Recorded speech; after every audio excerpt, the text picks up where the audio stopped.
حلقة النهاردة عن البطاريات واستخدامها. امتى نستخدم بطارية واحدة كبيرة او سيستم واحد كبير اوف جريد، او سيستمز صغيرة متقسمة انفرترات وبطاريات. ده هيكون معانا حلقة النهاردة ان شاء الله، وهو ده موضوعنا.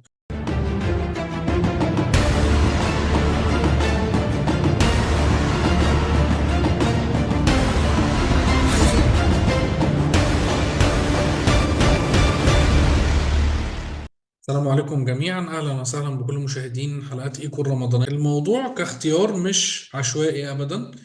محتاجين الأول نعرف إزاي بنحسب الكميات المطلوبة، سواء بطاريات سواء انفرترات وألواح وغيره. أول حاجة بنحسب احتياج العميل بدقة.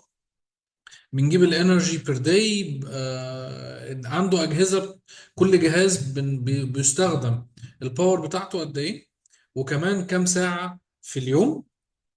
بعد ما نجمع الانرجي المطلوبة ليه في اليوم بالكامل، هنبدأ نحسب له البطاريات اللي هتشغل الأحمال دي مع الاستخدام اللي بره عدد ساعات السطوع. ممكن 8 الصبح يقول لك يعني عايز يشغل من 8 لحد 4 العصر.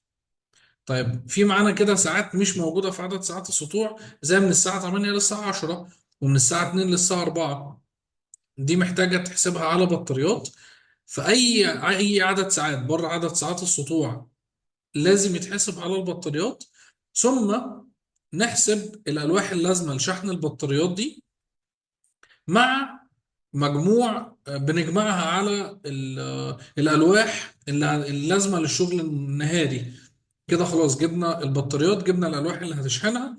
نجيب الألواح اللي هتشغل الأحمال دي بالنهار ونجمعها على الألواح اللازمة لشحن البطاريات. ده كده الألواح. بعد ما نختار الألواح بنقسم توالي وتوازي، زي التريننج اللي أخدناه مع بعض، او لو هناخده في حلقات جايه ان شاء الله.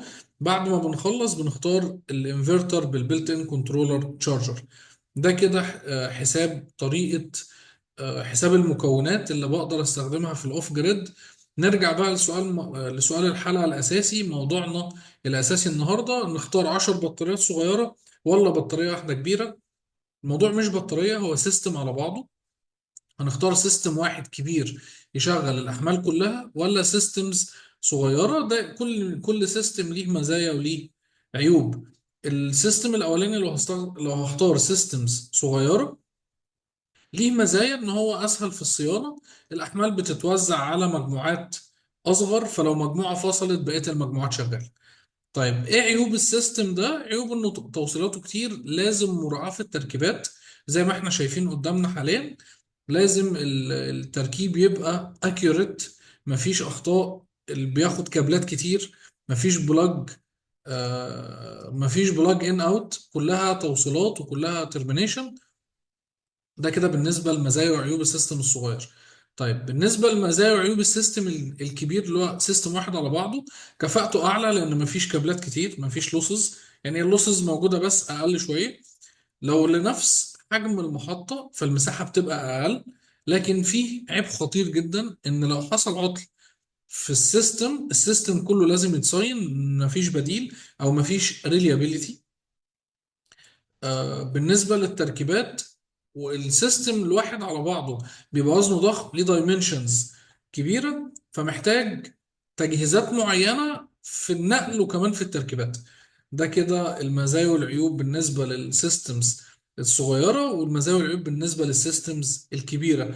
امتى اختار ما بينهم؟ لما يكون على حسب المطلوب للبروجكت. هل مطلوب سيستم واحد ومش والاعطال قليله، يبقى ومفيش مكان، يبقى سيستم واحد تمام. لكن لو مطلوب ريليابيليتي عاليه، مطلوب ريليابيليتي ستادي، لا، يبقى السيستمز الصغيره هي اللي ادق في الحاله دي، لان هي اللي بتحقق الريليابيليتي المطلوب. بس دي كده كان موضوع النهارده، ونتقابل مع بعض في حلقه جديده ان شاء الله. مهندس عامر.